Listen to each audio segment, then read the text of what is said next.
Welcome to another episode of Micro Moments of Self-Love. I'm your host, Fatma Deoji. We have the remarkable filmmaker, Jigar Ganatra, with us to share his raw and real life experiences. Let's get into it.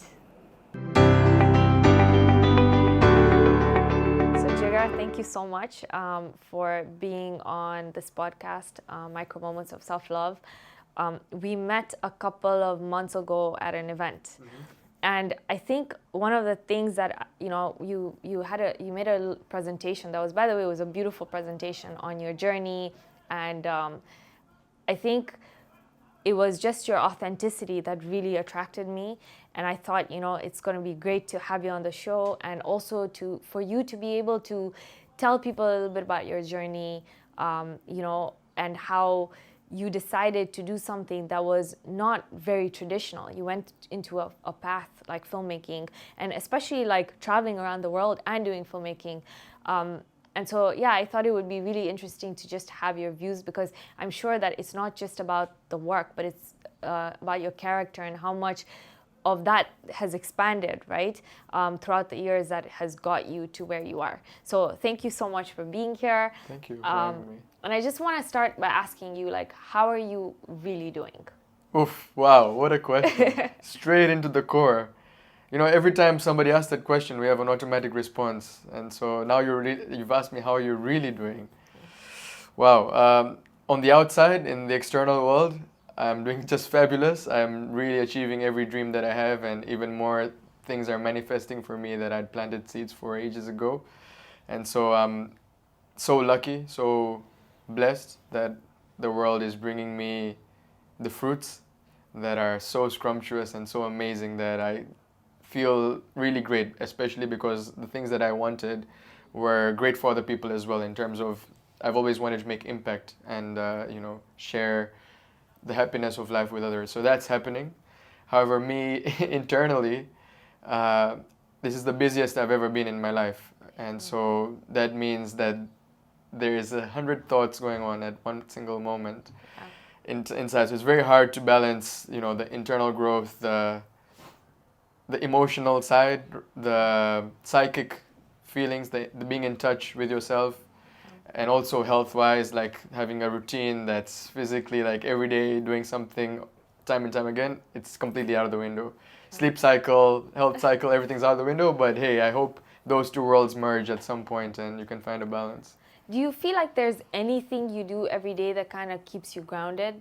Like any form of activity or anything you do every single day that kind of brings you back to yourself? Because I also feel like, and this is the kind of life I used to live, right? Like you're in different time zones in one day, doing 100,000 things. And by the way, I can tell from your energy that you love what you do, which is like, I used to love what I do, right?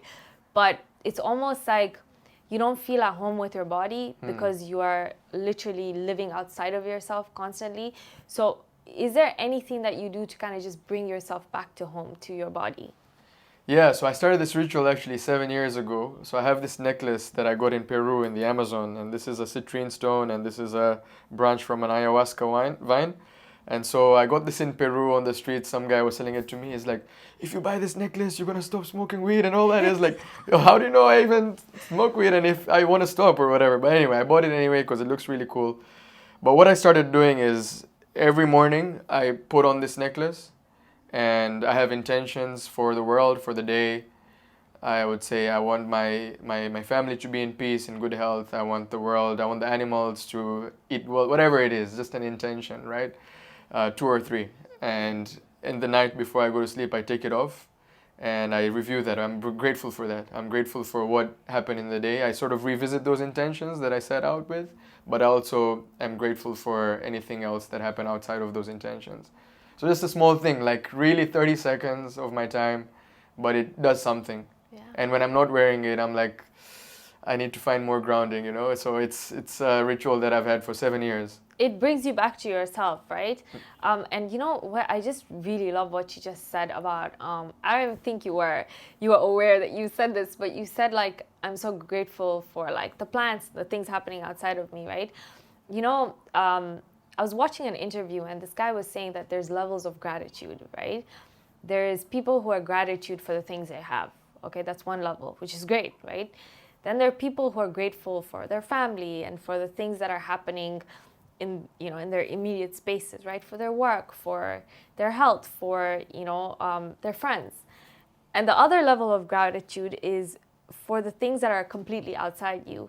So for like nature and that level of gratitude is where you should aspire to be, because it's like, I guess it's a level of so much self-awareness that you just want goodness for everything, you know, where you're winning and the divine is winning, or you're winning and so is the universe.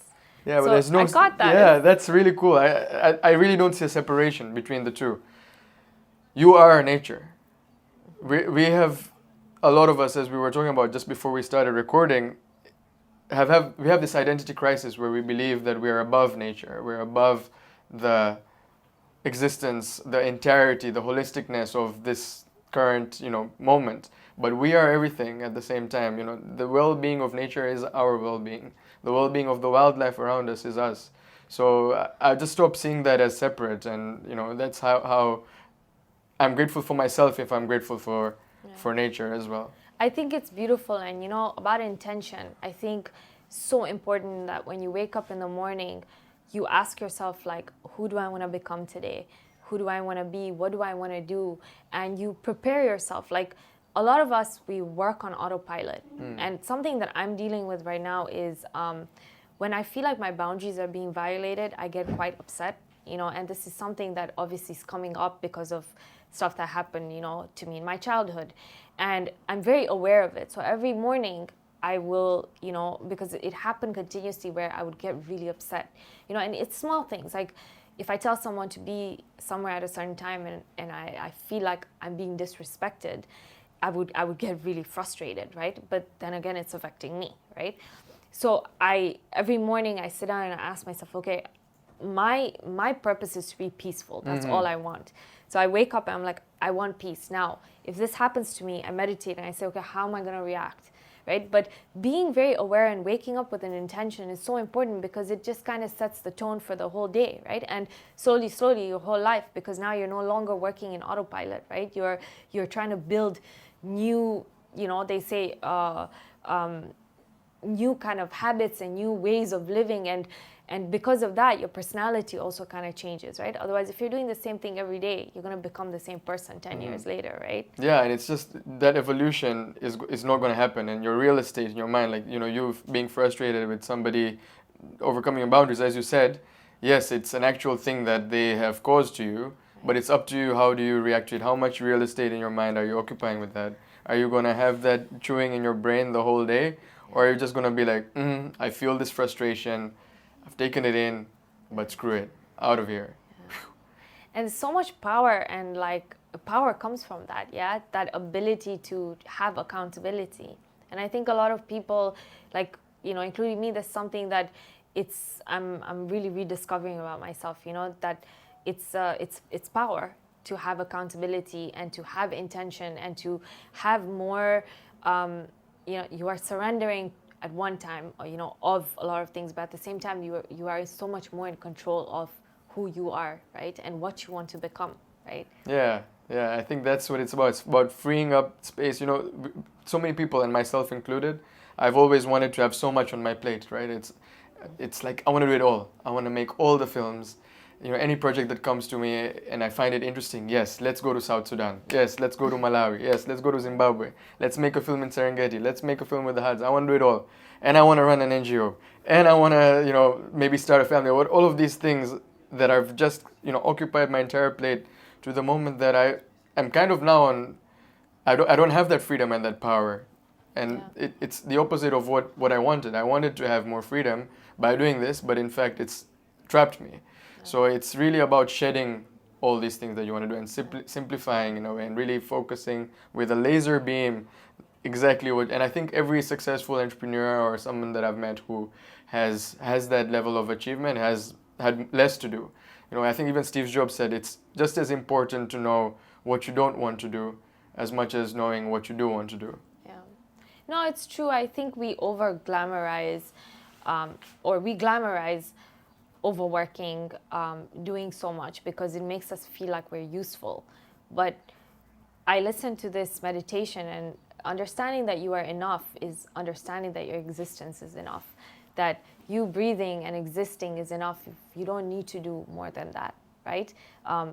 And I think ultimately it comes down to, again, who do you want to become, and it's not about the title or, the kind of the achievement. It's about what kind of person do you want to be, and for me, that person is someone who's just very at peace, with myself, because that's something that I had so much chaos inside me that it's like a lifelong journey to achieve a kind of peace inside me, and it's tough, yeah. And how did you do that? Like from where you were totally corporately tied up to now slowly peeling those layers and finding that peace? It took a breakdown, a complete nervous breakdown to first even realize what was happening inside. Like it was, I was at a conference in Zanzibar, and I was in the car and I just collapsed. Wow. And I collapsed to the point where my body started to like convulge. It was horrible. Oof. And I went to the doctor, and they just couldn't understand what was happening because a lot of the symptoms were inside. So I was like shaking, and like my heart rate was up all the time, and I had like pins and needles. And I went to a therapist, and she's like, oh, this is a lot of like built up trauma. But that's where it ended, in terms of, okay, now you have to peel back all this like pain you've gone through and like deal with it. Because what I used to do is like go through pain, continue working, go through anything, shut it out, don't deal with it, because I had to get things done, right? Like I had to be somewhere at a certain time, right? Always putting other people before me. Who cares what I'm feeling? Your body's telling you you're not okay. I'm like, oh, no, I'm fine, right? So obviously it's going to rebel, right? So I started doing a lot of research and just a lot of reading into like nervous system dysregulation. And that's basically what happened. My nervous system became so dysregulated that literally, I think for 8 months, my heart rate, I could hear it. For 8 months, I could hear my heart rate. It was that, like, it was my heart was beating, and I could hear it like in my ear because it was that loud to me. So I started doing a little bit of yoga just every day, just a little bit of breathing, like coming back to my body and feeling safe in my body. And it took a good year to feel any safety, because there is no safety when you have lived outside of yourself for so long, right? Now you're starting to build a relationship with yourself, to be like, there was a time that I felt like my soul was being pulled out of my body. I could not feel my skin. Like I was numb everywhere. And again, this is all the effects of, kind of denying yourself, right? And not listening when you're supposed to. And it comes with a lot of also trauma, because when you're in trauma, you overwork to a point where you just neglect yourself because you've made to believe that you don't really need to care for that part of you. You don't deserve it as well. Yeah. So it's still a journey. Like every day, I do like a lot of tapping. I do breathing every day. I do movement 2 to 3 times a day because my body craves it, right? I will set on a time, I will do some breathing. I make sure I pray every single day. That keeps me so grounded, that sense of knowing that there's something so much bigger than me, and surrendering to it. That helps a lot. So yeah, it was a journey, to come back to myself, and it was a tough journey, but it's something that also I'm still, again, shedding. You're shedding to get to who you truly are, right? And that's something that I've also really loved doing, because I was so out of control of myself. I lived so much outside myself that, my reactivity was to a point where I couldn't even help myself becoming reactive. But now the beauty is that I have so much control over myself and my emotions that there are things that can happen outside of me and they will not affect me in any way possible. So it's a beautiful journey, Yeah. It is, and it's about redefining what do you measure yourself by. Yeah. Are you measuring yourself by how many tasks you've ticked off your to-do in a given amount of time? Is that what your value is? What about the days that you couldn't do it? Then you're worthless during those days. But it's, as you said, breathing is enough, feeling your existence, having that sensation that I am worthy, and all of that should be our measurements. How much at peace am I? That should be the metric. Yeah. But I also feel the reason maybe that we are able to still do all these things is because when you know who you are, right, and you know what you want to become, everything is in a state of flow. So work is no longer work. It's like everything you're doing feels like you're doing it without putting in so much. It's not so much of a push in a sense of like, I have to do this and I have to get that done. Everything just happens so beautifully, right? Yeah. Do you feel like that? Absolutely. I'm living like that most of the time. I very rarely feel like, oh my God, I don't want to get out of bed. Like, it's immediate. I feel like, somebody said when you're living your dream, you don't need to sleep. It's kind of like that. I feel, when I'm up, it sounds cliche, but I actually feel it, when I just want to go out into the workstation, and I want to start, and I want to have that. I love having my team around me, doing the things that I'm doing, getting a call to go out and shoot. I really love it. And so, yeah, it's as if my body is the instrument for that to happen. It's not about me. It's about that thing that needs to be put out into the world, that film or that project or this impact or this mentorship that I want to do. It's as if the things around me are being used for whatever needs to come out. I think there was a famous artist in Europe, I think it was Michelangelo or someone else, where he quoted that the sculpture that I'm making is already in the rock. I'm just releasing it from the rock. It's not me who is making that sculpture. So it's really there. All the art that you create, everything that's out there, you're just an instrument. Surrendering, right? Yeah, to surrendering like to your the flow. higher self and to the flow. So Jigar, I think last time when we spoke, right, you talked a little bit about this ayahuasca. I knew that was coming. The reason why I love the story is because, first of all, just to put it out there, and this, as someone who, I told you, this is something I'm struggling with, right? There are certain things I believe are right, and there are certain things that I believe are wrong. So I'm going to be a little controversial, okay? I would never partake in that because I think that I would, like, maybe there are parts of me that I'm scared to release. But also, I don't believe you need to engage in those ceremonies for me, okay? So this is just like, we're having a little bit of a devil's advocate, okay? But I really loved your story, okay? Just because I feel like that what you managed to get to and what you learned about yourself was so beautiful. And if you could just like retell that story, I think it would be just so eye-opening for people. Sure. Well, first of all, I agree with you that you don't need to do this kind of ceremonies or take any psychoactive substances or partake in any hallucinogenic ceremonies to achieve higher states of consciousness. There are many different paths. There's, esoteric, yoga, meditation, tai chi, simple things, who knows? There's so many ways to get there. And I've had multiple of those paths, one of them being doing psychedelics and psychoactive substances and entheogenic substances. Now, just to let people know what this means, what are the definitions of these big words, I think it's important to know. The word entheogenic, right? It means, entheo is a Latin word that means divine, actually. And that's interesting because the word enthusiasm comes from the same root word. When you're enthusiastic, it's the entheo, the divine, coming out, enthusiasm. That's an interesting etymology. But entheogenic means that it's divine generating. So these are substances or plants or medicines that these ancient traditions in different parts of the world, such as in South America, in Peru, Colombia, Brazil, or even in Mexico with the psilocybin mushrooms, or even with the peyote and so many other plants, that they believe that these are teachers. They call them maestros or maestras, and they have genders for the plants. So ayahuasca is one of those plants. It's actually two plants put together, and the active ingredient in ayahuasca is dimethyltryptamine. It's DMT.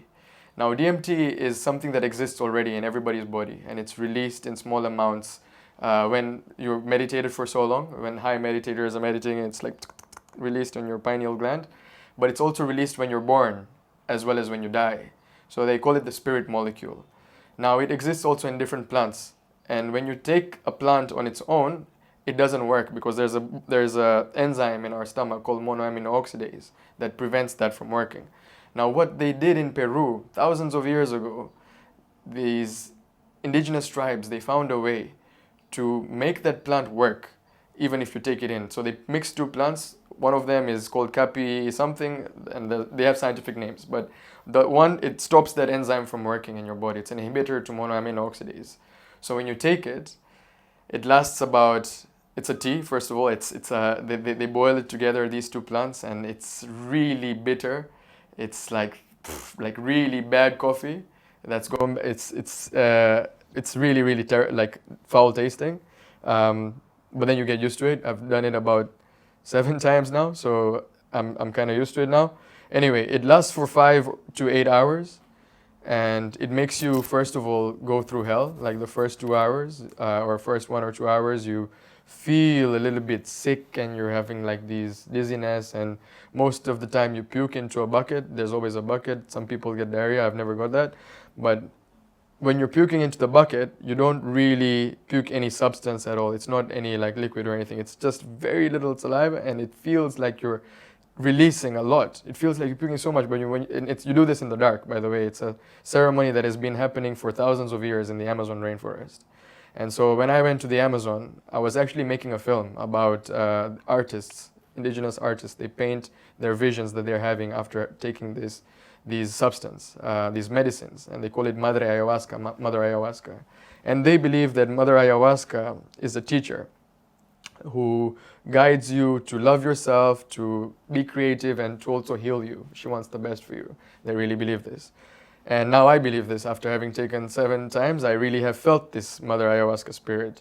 And so out of the 7 times, I'll describe perhaps my first few times. I was in the jungle. I didn't speak any Spanish by that time. I was just communicating with sign language, and I knew a few words. I was on my own. I had spent 40 days in the jungle in the Amazon, and you can imagine like the most lush forest around you, hearing like these sounds of so many diverse birds and insects and all sorts of animals. I'm out there in the nighttime, so you always do the ceremony in the night. And so I get into this maloka, and I had heard about this substance like while I was studying in Canada. And so I thought, what is this? I had watched this TED Talk. It's a banned TED Talk, by the way. If you search on YouTube, banned TED Talk, it's going to come up. It's about ayahuasca. It's called Society's War on Consciousness. Anyway, I'm digressing a lot. Back to the story. When I was in Canada, I read about this. I said, I want to make a film. So I go to the Amazon. I try to find this substance. I hear a couple of stories of people who've taken it, and they said, wow, there was a life-changing experience for them. And I'm getting more and more interested to take it. I finally reach in the middle of the jungle, found these artists who were painters, and I found that very inspiring because they were actually using this medicine into art. And so that's what the film I was making. And after 10 days of making this film, they said, hey, would you like to also participate? And I said, yes, sure. And so there was a shaman, and it's always guided by a shaman who is sort of they're the leader of the ceremony, and they're sort of the person communicating with the spiritual realm, because they really see this as a spiritual ceremony, and they're the healer. They're able to sort of guide you in your process. So it's me, Casilda the shaman, Lucho, and other artists were there. And 2 nights before that, I'd actually found somewhere else to do ayahuasca, and I did it there. And it didn't work for me too well. And then I go in this place with Casilda and Lucho, and I do it there, and it didn't work for me either the second time round. It was actually really bad. I felt like, oh my God, I feel like forced to feel something, and I'm not feeling anything. And so the shaman is really trying. She's like doing some prayers, and she's like splashing like this agua florida, this flower water on me, and like blowing tobacco smoke on my face and everything. And I'm like, I'm just not feeling anything. And I just forced myself to throw up, and I will go to sleep. And the next day, my eye is really red, and I have no way to communicate to the outer world. There's no network, there's nothing. And so I'm just totally like, what the hell am I doing? Where am I? And this is the first time in my life where I'm missing my parents. In my life, I've never missed my family or my parents or anyone. But in this moment where I had this experience of, nothing's working, I'm in the jungle, what am I doing? My eye is really red, I don't know what's wrong, I don't know how to communicate. Time was moving so slow. Like I was totally alone. There was nobody there for me to talk to apart from the shamans. I couldn't say anything because they only spoke their indigenous language and Spanish, which I didn't know. And so, okay, I had an option the second night, either to try it one more time, this ayahuasca thing, or to just call it quits. And so when I went that night and I got into the maloka, which is this round hut that you go into to this ceremony, when I got in, I said, you know, I might die here. And if I die, I die. I'm okay with that. Whatever happens, I've come this far. I've done all of this research about ayahuasca. I'm not going to turn back now. You know, I'm totally ready. Whatever happens now. I couldn't even send a text to my parents or anything like that. Mentally, I'm prepared to die right now, going into this house. And I think that moment of surrendering my fatality and you know all that was what was the key, because that night when I got in there and they gave me this, the lights are off. At first there's a candle. They switch off the candle. You drink the drink. You go to your side of the house. You're on a mattress, and I'm there, and I'm still waiting. And I'm like, oh, it's not going to happen again, is it? And I'm like, shut up, shut up, shut up. I'm telling my mind to just shut up and just be present. And like 15 minutes or so go by, and I start hearing this like a motorboat sound, or like the rotor of a helicopter. It's like just coming from like really on the left side. Like it can feel it spatially coming from way over there. And it starts coming closer and closer and closer, and I feel myself, like as it's coming closer, I feel like my body is getting smaller, and it comes all the way around me to the right now, and it goes in a spiral fashion, and it comes above me like this. And as it's coming, smaller and smaller and smaller and smaller, and when it's on top of me, I just lie down. I just felt like my body needed to lie down, and I did. And then eventually I was like getting so small, so small, so small, to the moment that I was like, there was no me anymore. I wasn't even there. Like there was no my body versus the environment. It was all nothingness or everythingness, whatever that feeling is. It's just one. And I'm like, okay, what's happening here? I still had my mind, of course. I can perceive what's happening, but in terms of like physically, and the chap part was gone, the mind part, I was just like presence. And my presence is like trying to understand what's going on. And a higher voice in me told me that don't try to understand. You're not going to be able to rationalize this. You're not going to be able to understand what's happening to you right now. Just let go. And so I just curl up in a ball, like in a fetal position. And I just start like, my body just starts cathartically releasing. I was just like crying, and I was breathing in a way. I was like, it was breathing on its own. Like I wasn't doing anything. My body was just completely releasing cathartically for like, I don't even know how long, probably 2 or 3 hours it was doing that. And then normally, as I said, you're meant to purge. They call it the purge, the puking. This time it didn't happen for me. And every time that I was feeling something very overwhelming, like a memory, because I was, all this time while I was doing this crying thing, I was having like flashbacks of my childhood, like things that I'd forgotten, like old memories of, you know, something that my parents might have said to me, or a teacher, or whatever, like this stuff that my little baby Jiggy remembered, but I didn't consciously remember. And as I was having those flashbacks, and when it got intense, I could hear Lucho puke. I could hear him and Casilda like release that the purge. So there was something going on where they felt exactly the energy that I was going through.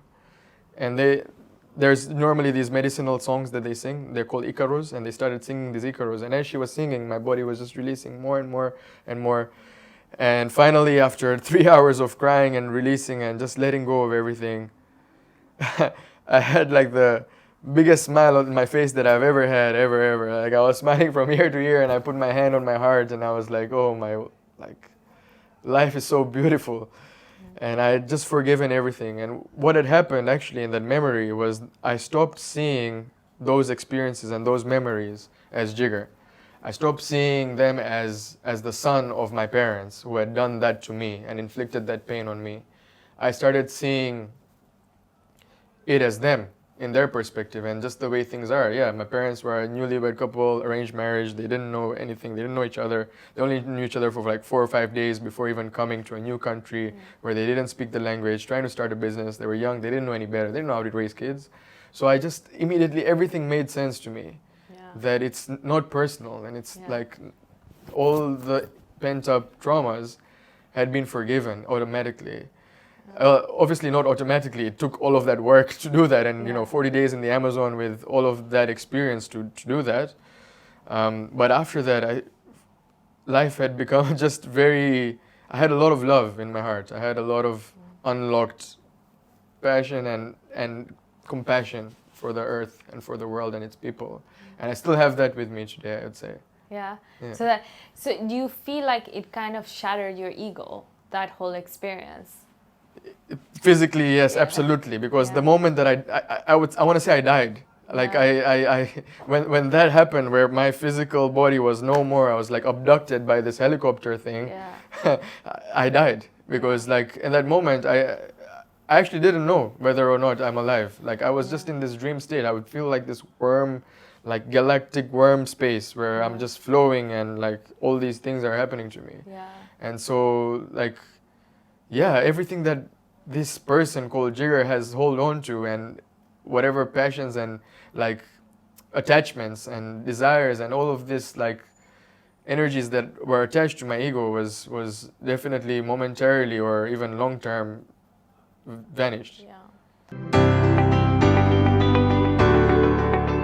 By the way, I Yeah. do not recommend. I'm not advocating for the use of illegal substances. No. So please, No, you know for the what? viewers. I'll tell you something. Look, in essence, we're all on a journey towards ourselves. The people who are aware enough, right? We all want to get to the core of who we are.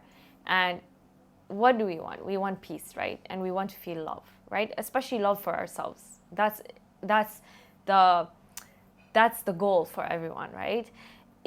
It's how you get there. And everybody, again, it's, for me, I think I like being a little bit controversial in the essence of, I said this last time, that everything for me is very divine, God-driven, or driven by the divine, right? So for me, I'm a highly, highly intuitive person, right? I can meet someone and it will take me less than 2 minutes to figure them out, right? And it's not like, oh, I just have a good idea of what people are. Like, I think I'm very spiritually connected, that I can tell the essence of this person, to the point where I've had people who I've met and I felt such a repulsion, and very few people that something inside me tells me, go away, right? Or even this ability to, sometimes I'll wake up and, they say you're God, right? But I will have these revelations or these feelings where, something's going to happen, or I need to get this message to someone, and it will happen. But I think that before, I used to call this anxiety. So when I would meet someone and that person was not good to be in my life, I would feel anxious.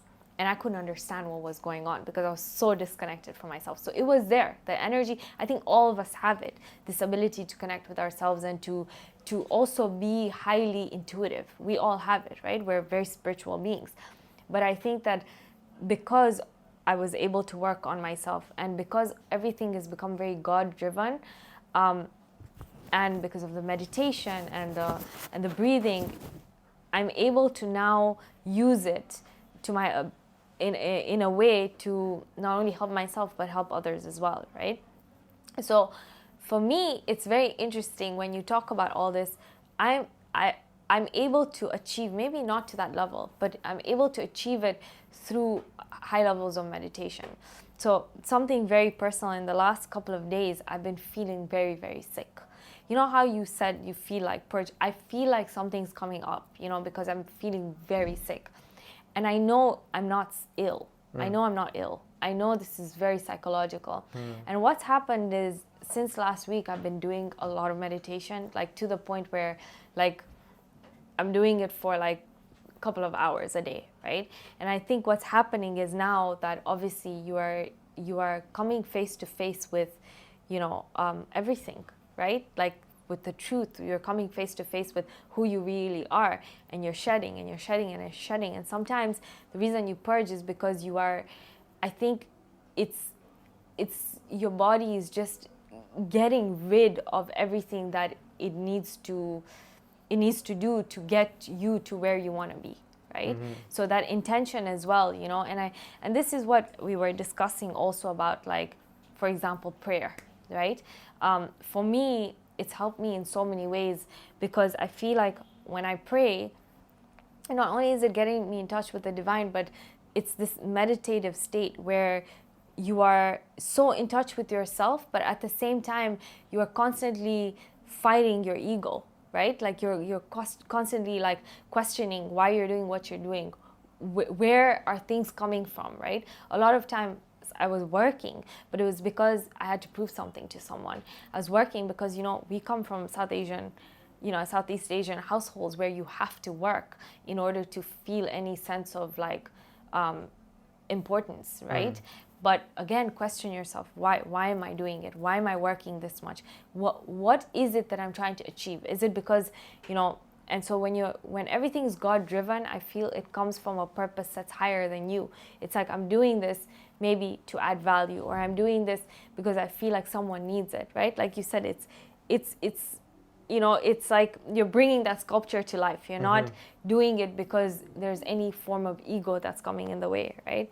So I feel like I'm reaching those levels, but I'm doing it through another means. And like you said, there's so many different ways of doing it. But the reason why I love this story, and you know, you've said it before, and I'm so amazed, is because you are literally, you're facing yourself, right? That's what it is, right? Essentially, through this experience, you're just facing yourself, right? I think that in every experience of life, whether you're starting a new relationship, new enterprise, anything that you're doing, where you're traveling, that's the intention of life, right? Like, why are we living? Why I often question that, like, what happened in evolution's history, this cosmic joke that we're now humans trying to figure things out. At the end of the day, it's about us, and really, as you said, your ambition for life is to feel at peace with yourself, and to really feel connected with who you are.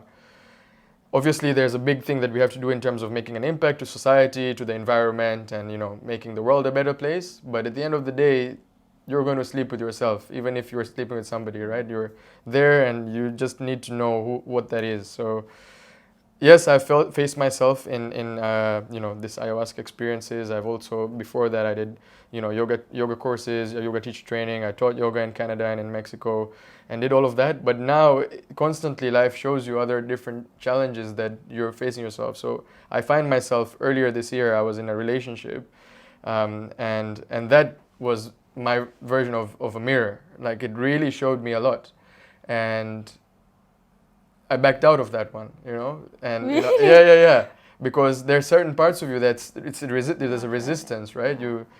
It's not easy. It's not easy at all. I guess that was my magic pill somehow. Even though it was really hard to get there, it just was a force. Like, here you are, face yourself. You have no other choice. Yeah. But when it comes to that slow work, like you're doing, you know, 2 hours of meditation, the prayer, the discipline, being in a relationship, being patient enough, you know, opening up yourself, and you know, creating something meaningful with another person, all of that is work as well. That's a mirror. If you're in the right relationship, not if you're in a toxic relationship.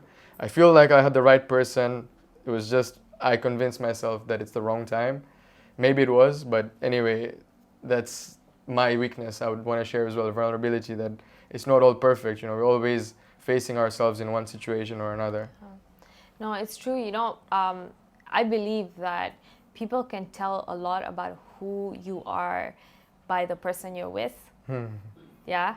And this is just through my own journey. You know, when I look back, I feel like when I look at the person I'm with, it's a direct mirror of what I'm feeling inside, you know? And sometimes it's, you know, I do also believe that there is a realm of spirituality that is there to kind of guide you. And I think I've attracted now a person that I wanted to become, right? Which is peace, right?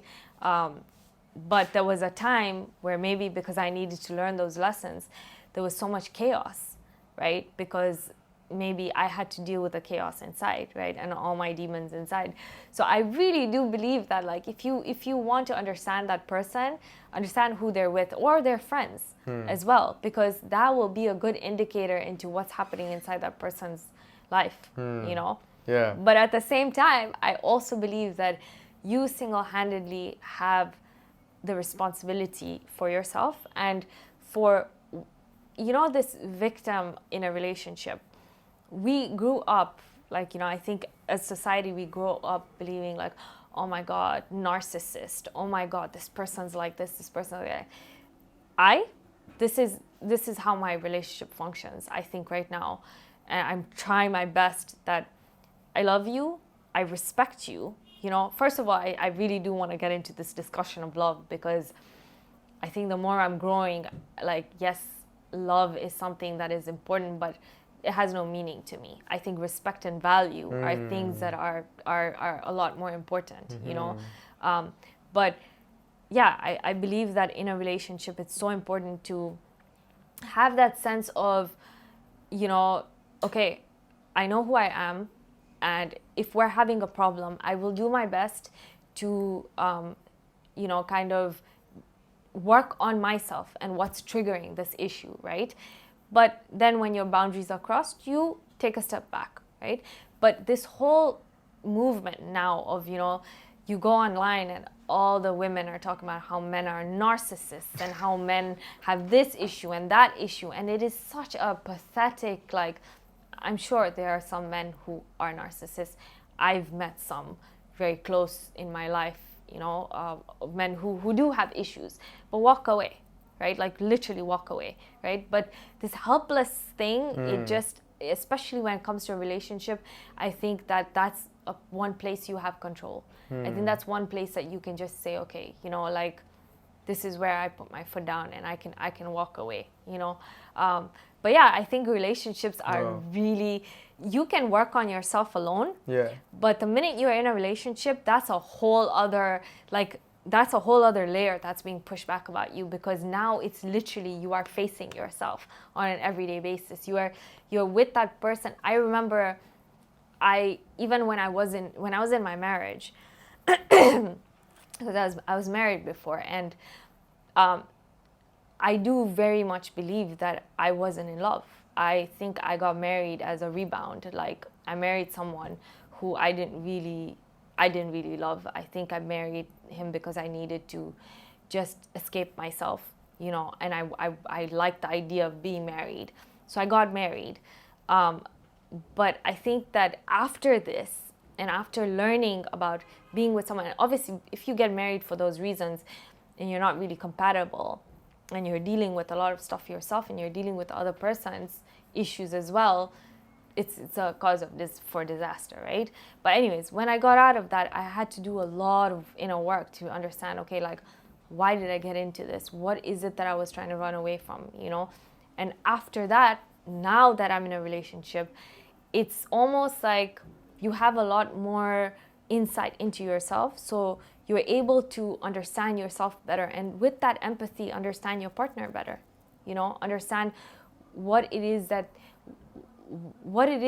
they're doing or that is upsetting you. Why is it triggering you so much? So I always ask myself that if someone has upset me, even if it's my partner or if it's a friend of mine, why is that triggering me? What is in me that is causing that to manifest, right? To cause that reaction. And I think those are some of the questions we need to get back into a society where we take a lot more responsibility for ourselves. Yeah, absolutely. You know? Yeah, I think all of these feelings, negative feelings, they tell you a lot about yourself. If you're feeling jealous, if you're feeling envious, like, you know, I've felt envious and jealous before, not necessarily in a relationship situation, but in a career situation where I've seen other filmmakers, I've seen other people who have done what I wanted to do, and or, you know, they're doing really well, and I'm like, oh snap. I don't feel this anymore, but when I was just in my early career, I used to feel this. And I read this book. It's called, well, I didn't read it. I read a chapter of it. As I told you, I've never read a book cover to cover, but it's called The Artist's Way. And it says the reason that an artist will feel envy or will feel this feeling is because it's about yourself. You haven't done that work in yourself to value yourself that way, or to even, do the things that you need to do to get there. And you're just pointing fingers at other people because that's the easier thing to do. And I think that's very applicable for relationships as well. I think it's amazing what you've just said, because I don't know about your parents, but I think in South Asian community, my parents, their grandparents, etc., they never thought like this at all. They were always trying to fill in each other's emptiness. The whole purpose of getting married. You make me whole. You make me whole. Like, what is that about? Like, I'm already whole, and I want to be whole with you as well. Yeah. That's what it is. Like, there's nothing in me emptied that you need to fill up, because that's dependency, and that's a recipe for disaster and toxic relationship and dependencies and all that stuff. So it's really mature what you said, and I think it's something we need to do more. I tell my fiance, him, if you want to be happy, and you want this relationship to be a good relationship, I need to work on myself. I need to do things that make me happy.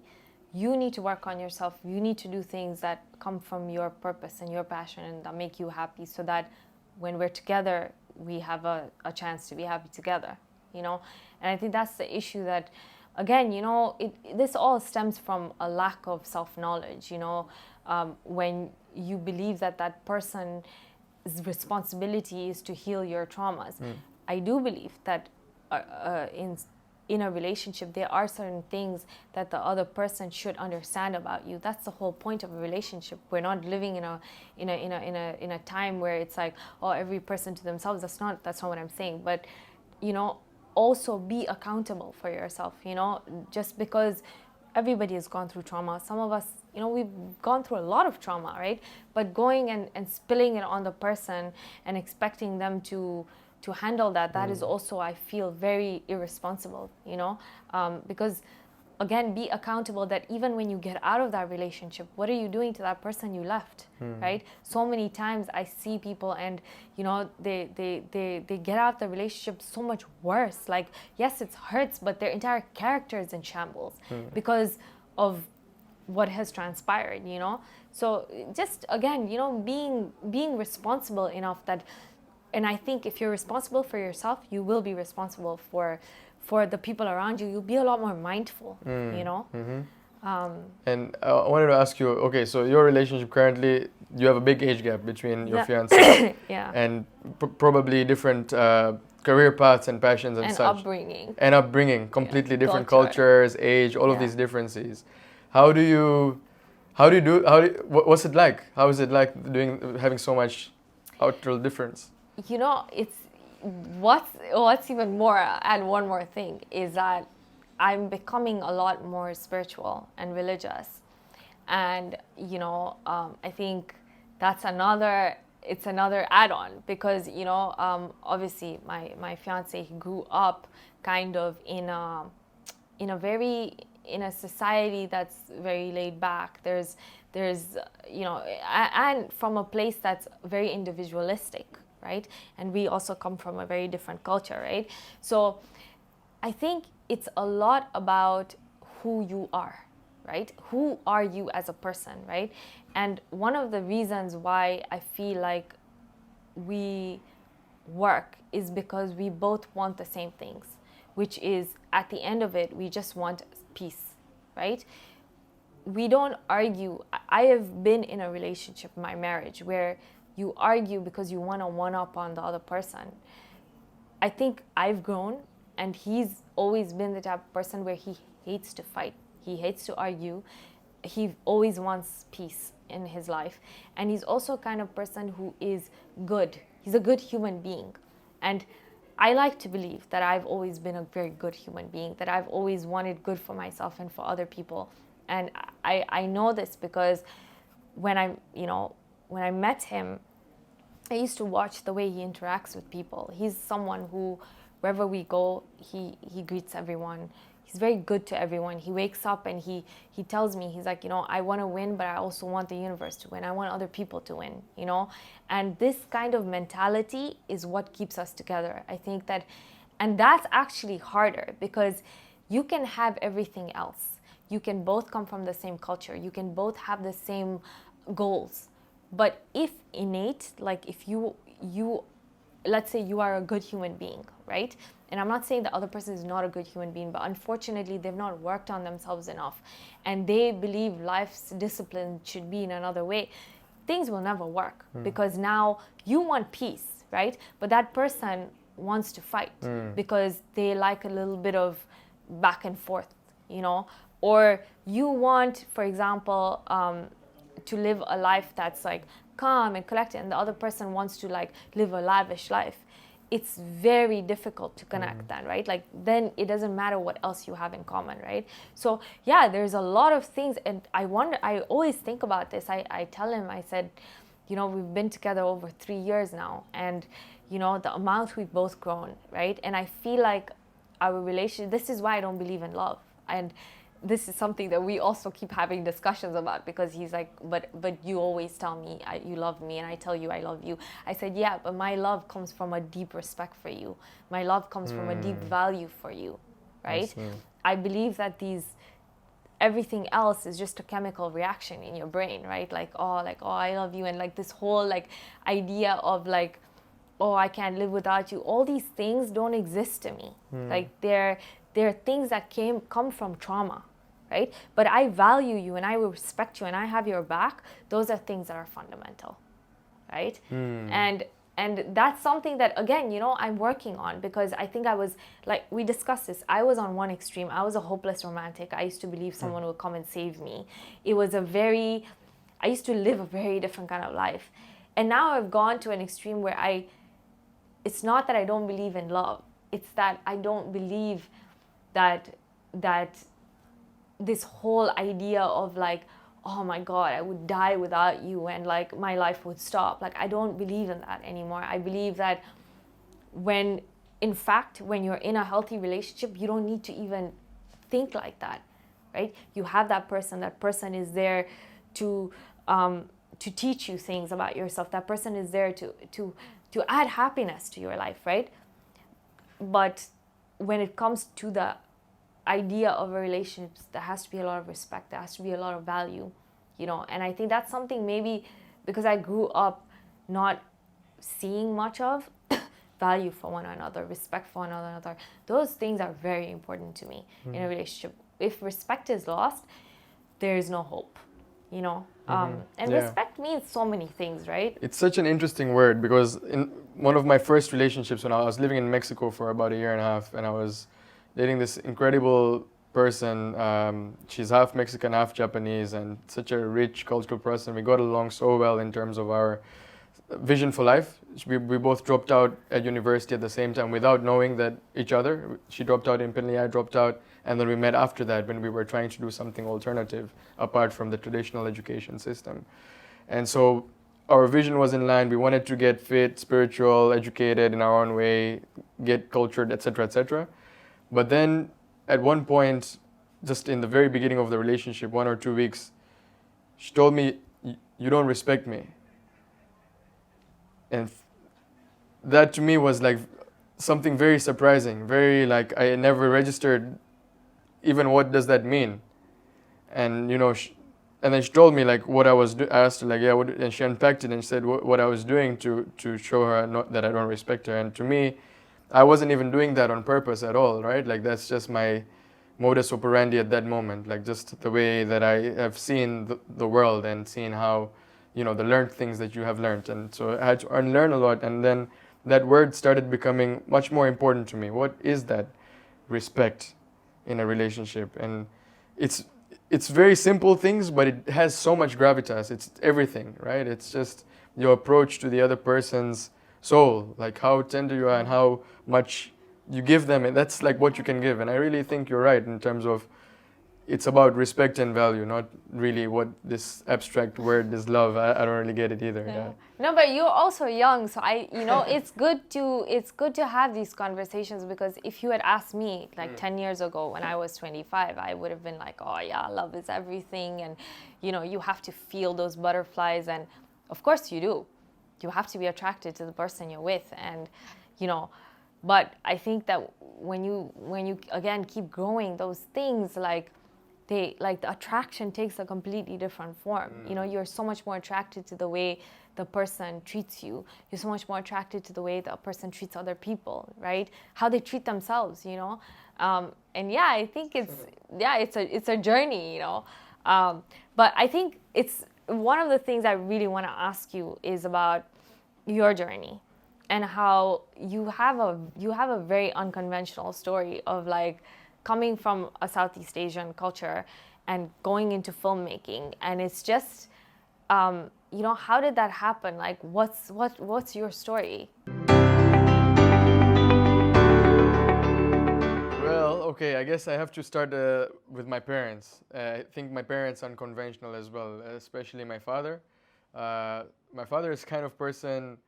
Well, he plays poker professionally. He's a professional poker player, and that's how he made our family's living from the time that I was 12 all the way until 26, 25, like very recently. That's all he did. Played poker, sent me to school, sent my sister to school, made the family work. So that's something that none of my friends' parents are professional poker players. So I guess even when my friends ask me, what do your parents do? I had a bit of shame to say. Obviously, I was proud inside, but I knew that other person would understand. This guy's father is a gambler. But no, this guy's father is a freaking skilled person. He's part of the 2% of the people that can make a living out of this. So anyway, I think it started from there. I knew that anything is really possible because when you're a poker player, when you're a person who makes your money in the casino doing that, you've seen highs and lows like no other. Like one day, I remember, some days my father would come home here from some casinos in Dar, and he would have $20,000-$30,000 of cash in his pocket that he won that night, just in a few hours. And that was like a normal thing, just lying around the house kind of thing. And other moments, and there was like nothing. There was like parents fighting. There's like what's happening, and then again it's up and down, up and down. So I've seen so much of that. And apart from that, he played some other games in the casino. Like he was really lucky at this one point for 2-3 years. So out of the biggest jackpots in Tanzania, like the slot machine jackpots, my father has won the 2 highest ones. He's won like one that was 240 million shillings. Like in just one spin, he got 240 million. And then another one that's about that big as well. So I was like, okay, I've seen a lot of ups and downs for real. Like, I've lived in moved around a lot of houses. I was born in Mwanza. And, when my father first came to Tanzania, he was born and raised in India. And then he came to Tanzania. I started my family. I was born here. He came with nothing, 0. Like he came with debt. He had borrowed loans and whatnot. And so he started as a machinga on the street. He was selling thermometers and needles and all sorts of stuff. And so getting to that level and seeing that subconsciously as a kid growing up, said, it's like you don't really. I didn't come unlike my other friends who were already few generation Tanzanian who had established family businesses, and I had some wealthy friends, and for them it's much harder to do what I'm doing. So I guess I'm lucky in a way that I didn't have to fill in shoes of I think maybe you have that pressure as well, right?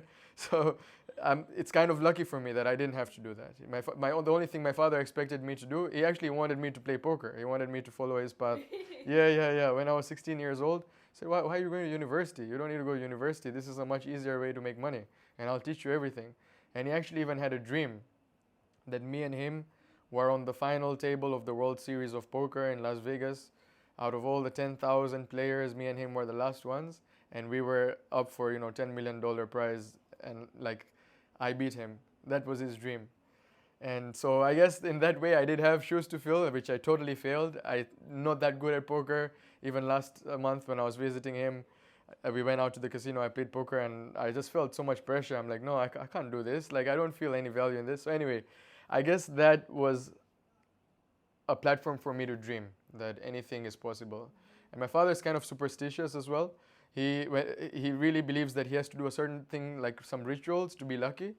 And so I remember when I was in Tanzania here, I was about 15 years old or something like that. for a whole few months. I don't remember exactly how many months, but it was at least 2, 3, or 4 months. He didn't wear shoes for 2 or 3 or 4 months. And he was walking around here like in Dar, like going to the bank, and it's like walking on the streets, and it's like, man, this guy is not wearing shoes. Everyone's turning his head, and what's happening? But he believed that he is not going to put on shoes until he recovers a certain losses that he had made in the casino. So just like seeing that growing up, it's like, okay, you know what? I can be a bit stupid and weird and, different. So I guess that's what it was subconsciously, but I also always felt very connected to nature. Growing up in Mwanza, I remember like going on safari the first time when I was 3 years old.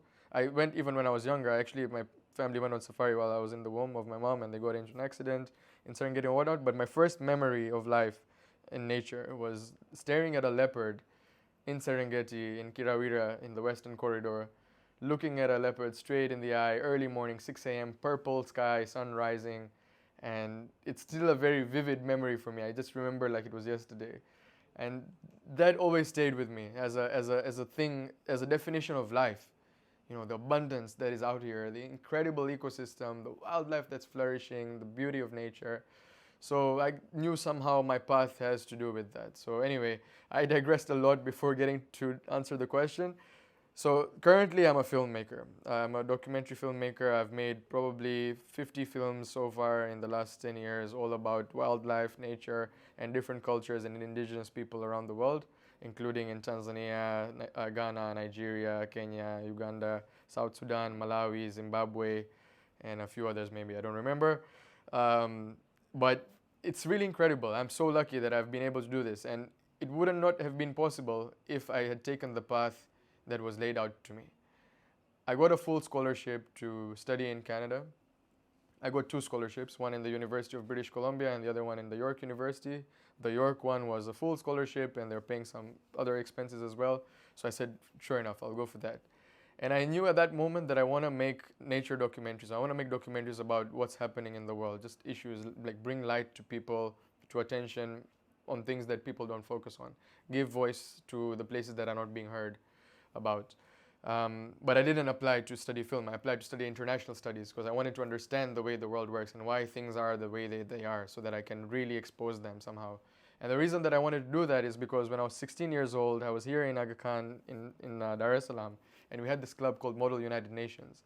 So we went to MUN in Nairobi, in East African MUN, and they asked me to give a speech for the resolution there that we were doing for Madagascar against deforestation. And I went onto the stage, I gave that speech, I had prepared the night before, I had just written a story about a certain species of lemur that's living in the Madagascar forest and a certain plant medicine that is only found there, it's endemic, it can be the cure of cancer. And I just talked about the importance of conserving that land and that forest and the wildlife. Because I really felt it. This was something very natural for me to talk about because of my connection to nature. And when I gave that speech in front of like 1,000 people, about what I care about, and I told that story of that lemur and that leaf in the forest, I felt the energy in the room and the vibrations that my voice was emitting out. I could physically see the change that it was causing in the minds of people. And sure enough, after I'd done the speech and it was time to vote for the resolution, like 90+% of the people, they voted. And this is like a big figure for those guys because they're always trying to nail down problems in this or that, but it went really well. Obviously the resolution itself was good, but I feel like my speech also propelled it. But that's when I realized, look, I have a gift for telling stories, and I should use that gift, whether it's being a public speaker or making films or whatever it is. And naturally it became documentary because while I was in school, I would watch documentaries every time. Instead of reading the paper, that assignment, let's say I'm studying about, I don't know, terrorism or one-child policy in China or whatever else, I would just go on YouTube and type that, and I would just watch videos and documentaries about that. Went into Canada, studied international studies so that I can become a filmmaker. But halfway through studying international studies, which was teaching me about politics and law and economics and etc., I forgot my dream. I forgot my first intention that I want to be a documentary filmmaker because I was so stuck up in the system of impressing my professor, writing the best paper, because I was kind of a nerd in school. I always wanted to get the best marks and be on the best book of the teacher. So I got caught up in that and, competing with other students. Oh, they want to be working in the UN. Okay, I also want to be working in the UN. I'll be doing this, that. I just got up in that cycle. And then it wasn't until, okay, this is another psychedelic story. Uh, I took LSD for the first time in Canada, and it just made me take a step back and realize the greater purpose. Like, why am I competing with my peers in university for something that I didn't even want to do? I'm just so stuck up in this system of getting the best grades and studying something and writing notes on. I don't give a shit about politics or international studies. Like, I care about making documentaries and meeting people on the ground and being in nature and telling those stories. So I remember that, and I was with my buddy from Tanzania as well. We were both on this trip, and I tell him, man, one day I'm gonna be a filmmaker. And he's like, that's bullshit, man. That's bullshit. Like, why are you saying one day I'm gonna be a filmmaker? Like, you make that one day now. There's one day not gonna come. One day is now. So anyway, I saw an advert online that a professor had sent about joining this backpacking trip to Peru. There was a lot of different destinations, but the one that drew me immediately was Peru Amazon Adventure. There was Himalayan Adventure, there was something in Ghana, Tanzania, etc. But that Peru one got stuck to me because of that banned TED Talk. And then that's when that other experience happened, which made me realize, and being with these artists in the forest, made me real, and interviewing them and having this deep experience made me realize that I want to be doing this. This is where I'm learning. I'm learning from the people on the ground, even if I don't speak their language, understanding their connection to nature, understanding what are their issues. This is where I can learn far more than sitting in a classroom. And so that's all I wanted after that. I just wanted to travel around and meet cultures and go really far away on top of mountains, in the middle of forests, in the underwater, in the villages, far, far away, and talk to people and tell their stories. And the next year I did that. I went to India, self-funded, bought my cameras, and that's another story of how I bought my cameras, because I really hustled for that in Canada. But anyway, I went to India, I went to other places, told stories of monks on the mountain, and then I realized that why am I even in university? It's all expenses paid, it's scholarship, but it's not what I want to do. I had only 1 year left, but said if I continue this for one more year, just trying to do this rat race, get the best marks, I know I'll do well. I know I'll graduate with flying colors or whatever, be a merit distinction, valedictorian, etc. But do I really want to spend this 1 year of my life doing that? Or can I use this 1 year of my life doing what I feel is right and really what my soul is craving for? And so I dropped out. It was not easy. My parents told me no. My father said no. My mom said it's okay. Whatever you do, you'll be okay. And they didn't really have much opinion because they weren't paying the fees. So I could do whatever I wanted. I dropped out and I started doing what I wanted. And good thing I did, because a year later, when I was supposed to graduate, was when COVID started. So I would have still been in Canada, just with my degree and nowhere to go, no jobs, nothing. I would have been totally stuck and wasted that entire life. And because I took this risk of dropping out and following my dreams, is when I got a massive head start and got so many.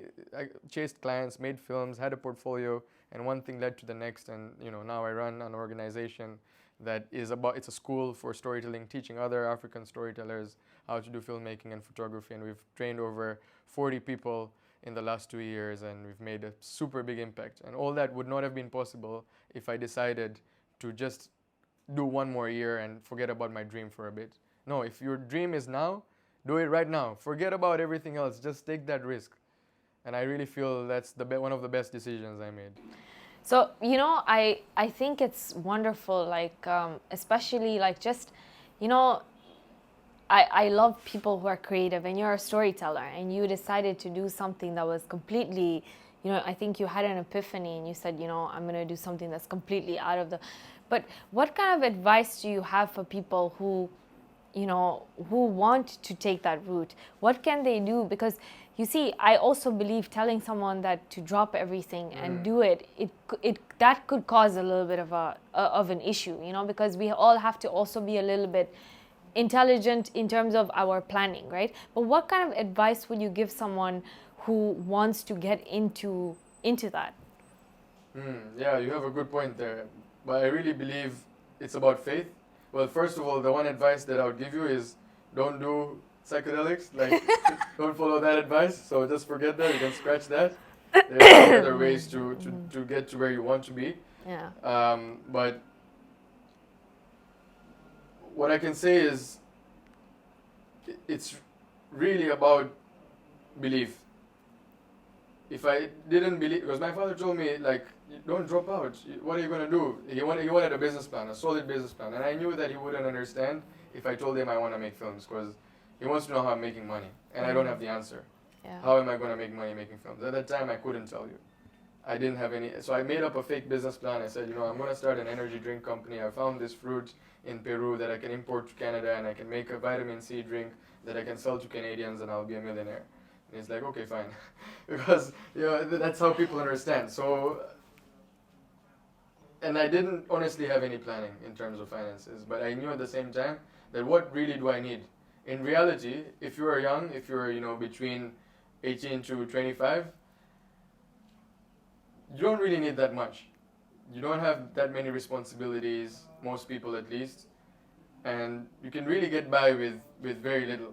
And as long as you're not like so bougie and need all the best, avocado toast and lattes and all that, you'll be fine. Soy lattes, yeah.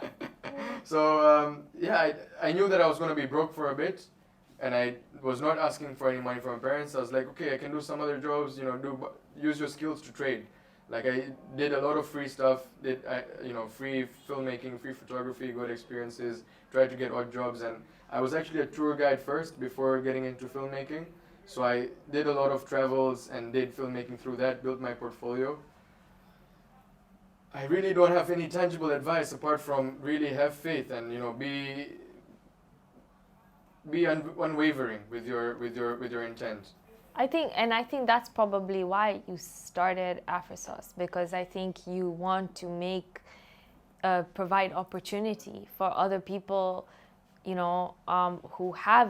who have that creativity and who want to and have the passion, but unfortunately maybe don't even know how to start, right? And that's probably why you started that, right? Absolutely, yeah. It's about unlocking the vision, because there's so many filmmakers and aspiring filmmakers and photographers in Tanzania and many other countries that want to do the kind of things that myself and my colleagues do at AfriSauce. We make documentaries of communities, and they're like, how am I going to make money doing that? That's obviously an important question, because we got to feed ourselves, we got to grow, we got to buy. Cameras are not cheap, you want to buy now the next biggest lens, you want to buy a Blackmagic, you want to buy a Red, you want to buy an Arri, etc., etc., and that costs a lot of money. So we have the notion that passion and making money is separate, but it doesn't have to be. Yeah. There is so many, and in fact, it's even if you really think outside the box, you can even make much more money following your passion. Yeah. Than even following where the easy money is. And that's really real what's happened for me. Like I'm probably making between $3,000 and $20,000 a month currently. Yeah. And that's unheard of in Tanzanian industry for documentary filmmaking. Yeah. Like that's because I've invested completely in this art, and I know exactly, I've done it so many times, how to tell a conservation story, make somebody connected to nature. I've gone out to different festivals, made those clients, sold myself in terms of me being the only person who can tell this story the way that I do it, because I've invested in my art. I've made myself that special level skill that can do incredibly beautiful, immersive wildlife stories with nature. So it's about thinking outside the box and connecting it, because we see the artistic industry and like, okay, people can make money doing wedding filmmaking, people can make money doing music videos, doing commercials, doing that, and nobody really cares about that stuff. Nobody wakes up in the morning and be like, oh, I want to shoot the best wedding video ever, and I want to make this couple look amazing, or I want to do the best commercial for Konyagi or whatever. Yes, good, you want to make money doing that, but that's not art. That's not storytelling. And if you're a real storyteller and you're a real artist, you'll start thinking about something much more bigger and creative and impactful than that. Yeah. And it's so, I wouldn't say it's so easy, but it's very possible to make money doing that even more. Find the people who care about what you care about and sell them your vision. Really sell them why you. Will you be able to deliver? And do that by small steps, doing smaller assignments, building for your portfolio. And that's why what we do at AfriSauce is give people those skills. We pay for all of their expenses. So African School of Storytelling, it's an organization that gives all expenses paid mentorship programs to filmmakers and photographers. We choose one-on-one. So basically we have like about 200 to 400 applicants every time that we put out an opportunity. And we only choose one person who we think will demonstrate the most amount of growth, but also make an impact using that skills to the greater community, either in preserving Africa's nature or culture. So we take them on the field. Imagine you're going to Serengeti for 60 days, all expenses paid, you have a place to stay, you have a car, you can fly on the balloon, you can go anywhere you want and shoot wildlife. That's a dream for thousands and thousands of people all around the world. People pay millions of dollars to have that experience in Tanzania, to go out into nature. And we're providing that because of our partnerships that we have with various brands in Tanzania who will help us with our mission and provide that opportunity in partnership with AfriSource. We've been able to give that and open people's mind that, listen, for 2 months, don't worry about how you're going to make money. Just focus on the story. Yeah. What story do you want to tell? Go inside. What do you want the world to hear about this? And when you're given that opportunity, I was given that opportunity, and that's why I started AfriSource. I'll talk a little bit about that in my journey. But when you have that for 2 months, I think if you're a real hustler, you will find exactly a way to make an incredible portfolio to show somebody what you've done, and nobody's going to tell you no. Yeah. But Jigar, I think that's also very important to highlight, that I think you make it look very easy. And I think that's a little bit of an issue because people don't really realize, like, we were talking, like, you're always on the move. You're constantly working, right? You're constantly... When I met you, this was what, a year ago, right? You said to me, like, oh, like, it was one of the first presentations you had done after a long time. And you said, oh, this is what I really want to do. Like, I want to really start getting out there. And you made it happen, right? Now you're getting on platforms to speak, to get your story out there, right? But you have a goal in mind and you are hustling and doing the right things to not only grow yourself, grow your brand, and also help other people. So there's a lot of work that's going into it, right? And I think people need to know that, and they need to understand that, yes, you might have a goal and you might have a dream, but you have to put in the work. You have to do the work. And one of the things I believe in very much is just start. I think that I've been one of those people that even in my own journey with my work, people ask me, oh, how are you able to do 100,000 things? And that's because I do not procrastinate. If I want to do something, I'll do it. This podcast, I had an idea and I started in 2 weeks. I had everything ready. Wow. Of course, I have a lot of the facilities. I'm very lucky. But when I started my career as well, like, I was a finance major. I was supposed to just sit in a corner in an office and do finance work. But I said, no, I want to do marketing.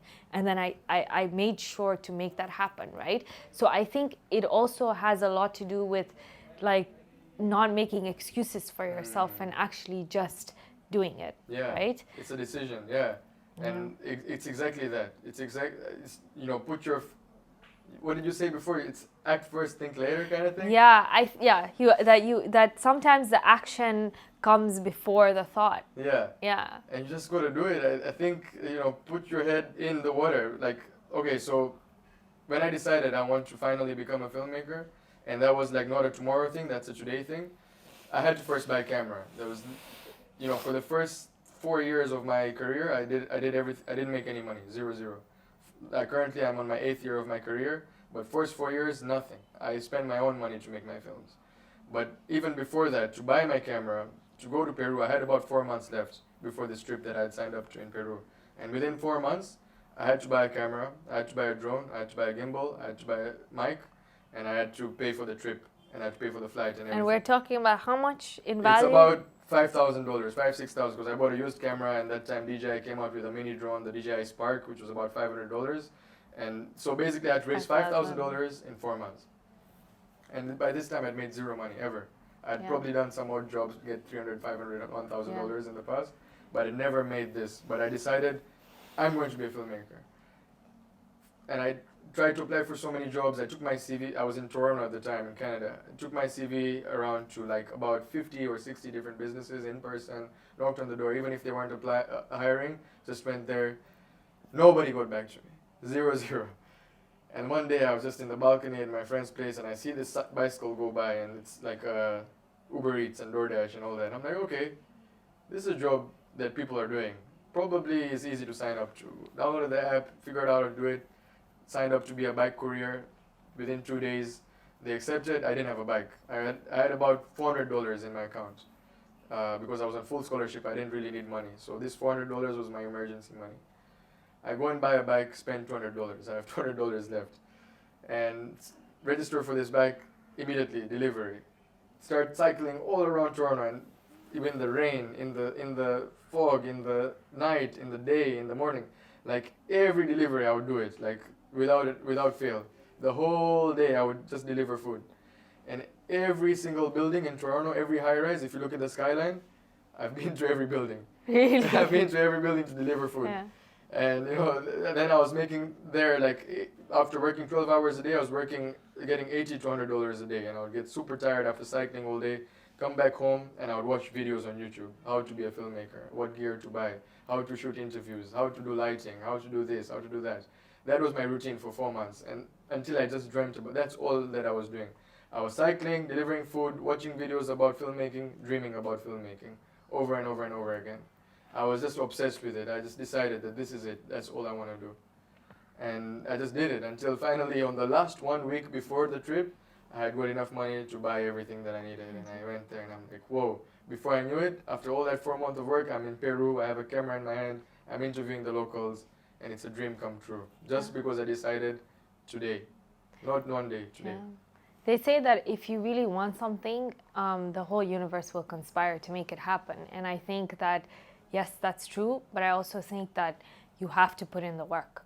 And I think that you have to, and this is where people forget, they don't realize that you have to make it happen. You have to put in the work. You have to want it that bad, So it's amazing. It's so inspiring as well, because your journey is not was not an easy one, right? Mm-hmm. To be able to get to a point where now you are helping to mentor so many people, in Africa to achieve their dream. Like, it all started from a very humble beginning, right? So it's amazing. So, Jigar, we've talked so much about also like these amazing like tribes you've met. You talked a little bit about the Hadza, and there was one story that really stood out about the way they live in the ecosystem, right? And I'd really like for you to share that, because honestly, it really touched me. That story made me realize like how also we are unfortunately going so far away from that experience, So that would be really nice if you could share that. Wow, thanks for bringing that up. This is something that I'm extremely passionate about, and like this is all I think about now. Now, 7 years ago my obsession was filmmaking, and now my obsession is really this, which is an incredible people community that we have in Tanzania. It's one of the oldest tribes in the world, the Hadza people. They're 40 to 50,000 years old, and the language that they speak, Hadza language, Hadzane in Swahili, is not related to any other language in Tanzania. It's completely different. It's click language. It's like Ngobabe, Mpuko, all of these kind of words. I'm actually now learning the language, and I'm even going there next week I'm working on a full-length feature documentary with the Hadzabe, and in collaboration with them, in partnership. So, very much involving them in the filmmaking process, because nowadays they're getting very popular around the world. I'm sure people have seen reels on Instagram with the Hadza doing some weird stuff, and those have gone really viral. And I think that that's a very extractive way of making these films. It's make them look so savage and like this weird tribe that's living in the forest and doing all these weird things. So I'm really trying to shift that and really give them the voice to talk about what they want to talk about. And I've spent the last 4 years, going and building this relationship with them, understanding what exactly is their life like. And what I've really learned is that all of us, every single human in the world, was once a hunter and gatherer, just 10,000 years ago. So if you look at humanity's history, we've been on this planet for 200,000 years. And out of those 200,000 years, only for the last 12,000 years have we been, since the agricultural revolution, living the way that we live now, in terms of having personal property, living individually, isolated from each other, away from nature. It's in terms of the grand history of humanity, it's just a small blink.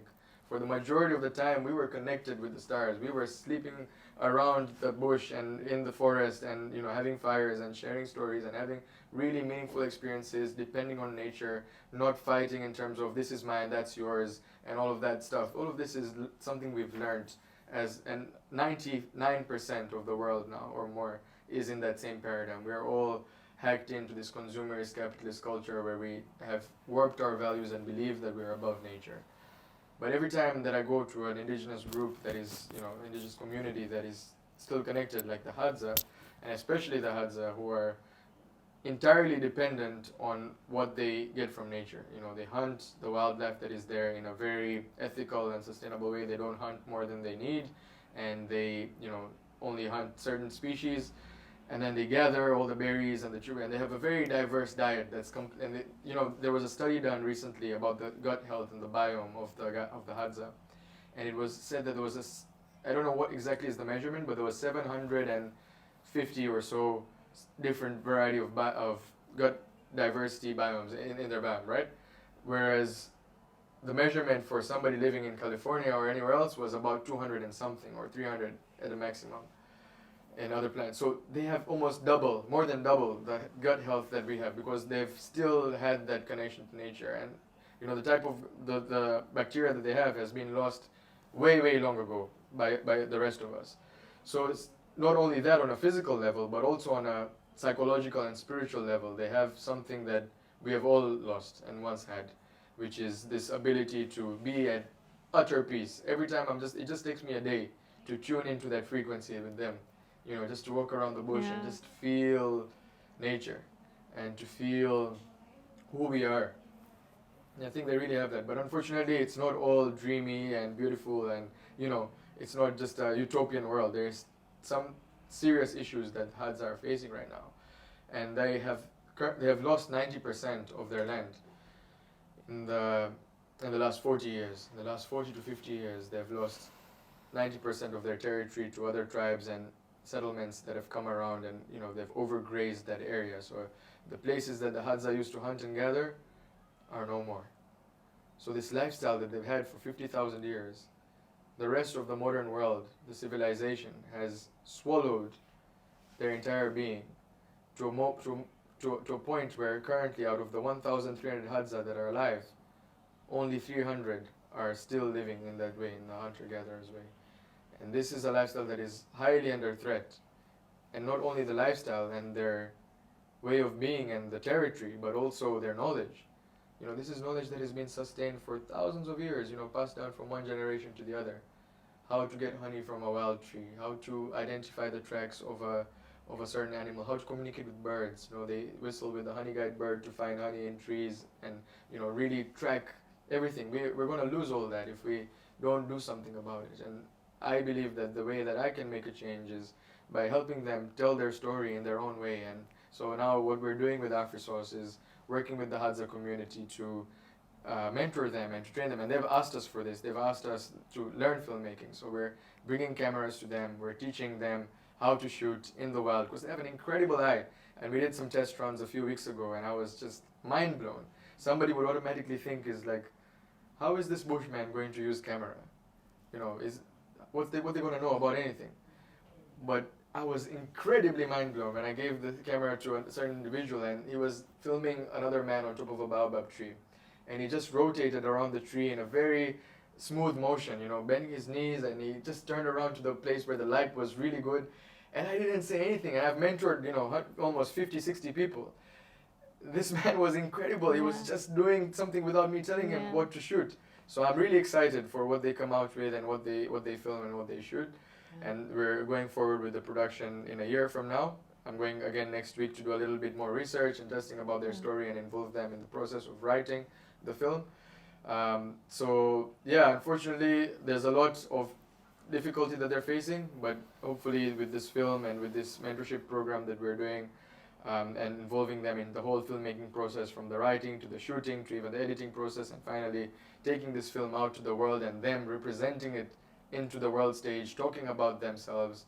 That is my dream over the next 3-4 years, and I'm totally dedicated to creating an incredibly high-end feature film about their mythology, their knowledge about wildlife, and it's going to be the biggest film, the biggest documentary film that has come out of Africa, and definitely make a strong impact to make a change for the Hadza and other indigenous people around the world, because this is the time that we need to hear them. They are the only people left in the world that don't have an identity crisis like the rest of us. They know what life is about, so we better open up our ears and listen to them. Yeah.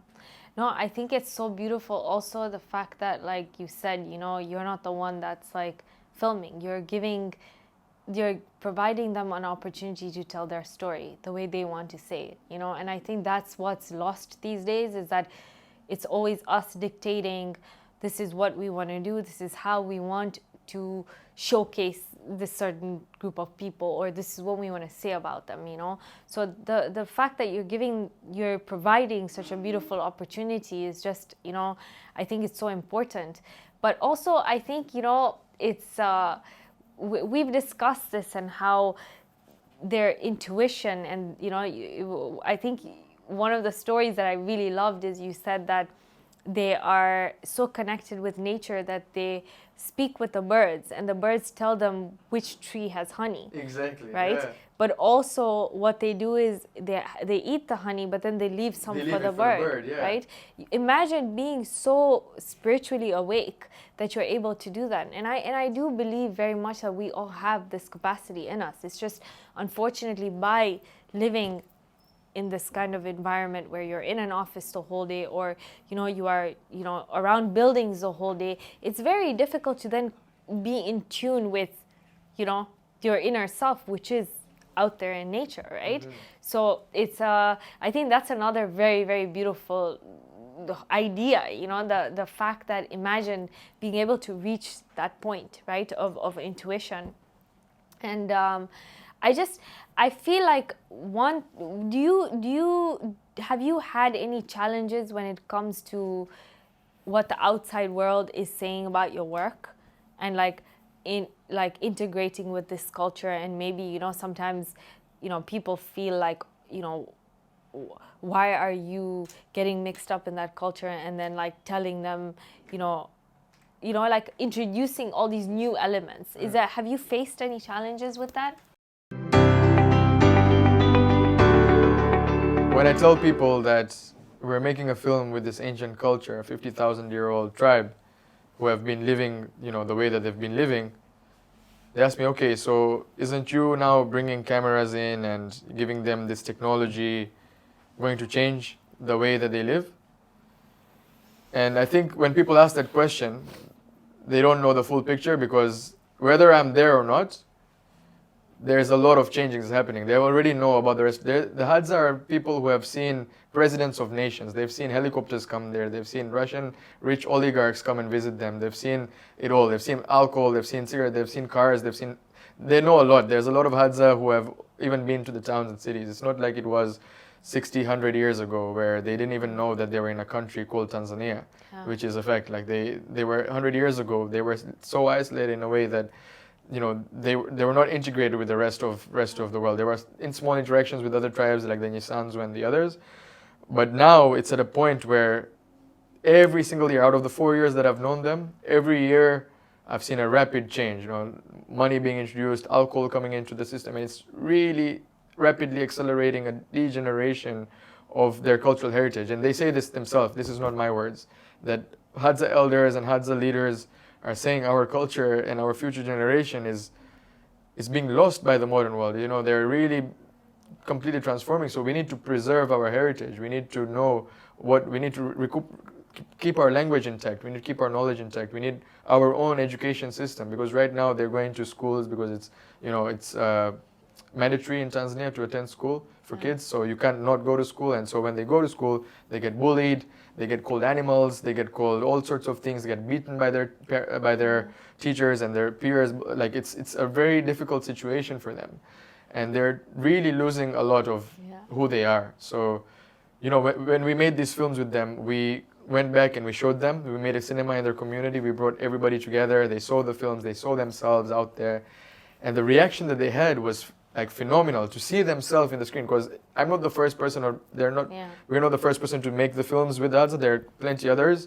but they've never seen those videos. People have come, they've shot videos, they've gone out, and the Hadza have never seen what happens with that. So when we brought that cinema to them, brought a projector, a screen, open it up, and they saw it. They saw that high production value in their own language, with their own words. That's how they made the film. It was very powerful. Something that they were we want this more, and because they've asked for it, and they want to create a way to preserve their heritage, whether it's through photography and printing, their knowledge of plants, or to making a film, this is something that will be something impactful and something that will sustain their culture, whether the future generations speak Hadza or not. Yeah. This is a permanent artifact owned by them, because even the film itself, the intellectual property of the film, a part of it belongs to the Hadza community. Oh wow, Yeah, that's amazing. So this has never been done before in terms of like film business. Yeah. Every film that has been made with different communities and tribes and about tribes, they have never got the ownership and the intellectual property of the film. And when I was signing with the producer and doing these I'm continuously pitching this film as well to get more support, because it's a very high budget film, because we need to use the best gear, film it in a way that's really, really, that they deserve to film it at. There was never any deal like, how can we make the Hadza own this forever, that this is theirs. So that's very much the priority, and it's very community centric. So I can see that the way that you are working with them is that you want to preserve the culture, but you want to also show the true essence of who they are and what they believe in, and I think that's what's dying off. We're all, unfortunately, there's a herd mentality happening these days, right? Where I don't know if you're on TikTok, but even on TikTok, like, everybody's doing the same dances. In order to get viral, you have to use a certain sound. And then you have these people who are completely living like off the grid, living a life that's so authentic to them, right? And this is why I'm sure that if there was even a happiness test, you'd be able to realize probably the energy you feel when you're with them is true level of peace and happiness, right? Because they're so far away from all this stuff, right? So it's one is preserving that, but also, in essence, when I watched that it was beautiful, the documentary, I was blown away. I took from it that, truly this is people like in complete connection with themselves. These are the people who are completely connected to themselves and connected to nature and what's truly important, and that's probably why they're so happy and they're so peaceful, Yeah, and this is a universal message that we have all lost, right? Like, it's not just about preserving and protecting the Hadza's culture. It's very much the first intention, but this is a film for every human being to watch and realize that, wow, I can do this and I can be reconnected. Yes, we have lost the reconnection, but it's not gone forever. Even if you spend a few moments in your day going close to like a tree and just, putting your hand against, like, not touching the tree, but or any leaves, just keeping it at a distance, you'll feel like there is some communication there, Somebody once told me this and I was like, that's bizarre, what do you mean? And I actually tried it myself and, really spend time with it, and it's there, we have it. Even sometimes where you get this glimpse, even you're not looking, but something's happened there. It's like we are animals in a way. We're not above nature, we're very much the same. Even they say grounding, it's that I did, when I was feeling unwell, I would literally take off my socks and I would just go and walk around in the grass, and instantly you feel like I used to physiologically feel like there was some healing going on inside me, So I do very much believe that at the end of it, like, for me, that's what I want. I just want like a little farm, I want to have my own animals and just live a life off the grid, because I think in essence that's where true peace and happiness lies, If you hear any person who has had, achieved like the billions, the millions, and any high net, at the end of the day, and I've talked to a few, obviously, I've met in my journey a few investors and supporters and so on, and they all say that they're like, I just want to get away from everything and be in nature. So and that's what I'm it's interesting because that's what I'm doing every day. Like, I'm spending more and more time in nature, alone, isolated, in quiet space. Sometimes I'll just go by the ocean and I'll just sit there and like just watch the water for like hours, because I don't know, I feel like it's very comforting, but it's doing some physiological kind of like spirituality where it's just kind of cleansing everything from me. And I think it's at the end of the day, that's what we crave, right? And so it all comes back to who are you and what do you want. And a lot of us, the reason we're living these lives is because we don't truly know what we want, where it's just autopilot, right? Now we'll go to the last segment, which is just it's like a rapid fire round. Okay. So it's just cool. something very, just quick, Yeah. quick answers, and if you have any for me, let me know. Okay. Okay. So one word to describe who you were 10 years ago, and versus one word to describe who you are now. 10 years ago, curious. Now, still curious? Good. Yeah. What does home mean to you? Wow, okay. It has to be one word. No, you can spend more on here. That has been an identity crisis in my entire life. I've never known what it means, but now I know. Home is... Oh my God, it's so cliche, but home is where you are now. It's home. Okay, so wherever you are. Right? Yeah. Okay. I feel that at least. I feel at home when I'm in Peru, in Mexico, in India, in Tanzania, in South Sudan. Because, well, as long as I'm in nature. So, okay, home is nature. That's it. Home is nature. A place you haven't been to but wish to film. Madagascar.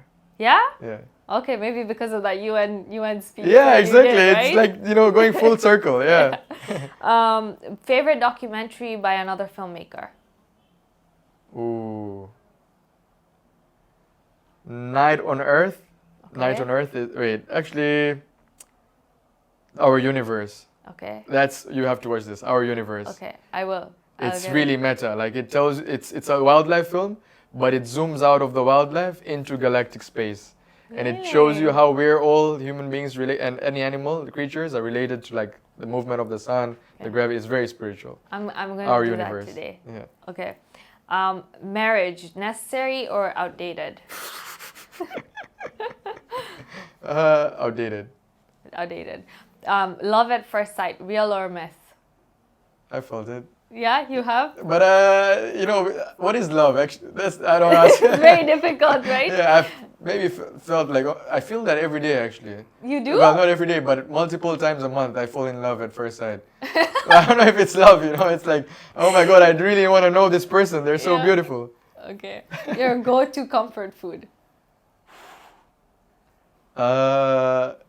I like wali marage, to be honest. Yeah? That's like my thing. Yeah, when I was in South Sudan, there was no wali marage. Imagine, there's no beans in South Sudan. No. I was there for like 8 days, and I'm like, I just want to go back to Tanzania, and that's the first thing that I want to eat. Nahitaji marage too, now wali, please. And your favorite food from any part of the world? I really like ceviche from Peru. Yeah. Last one. Online dating, is it efficient or impersonal?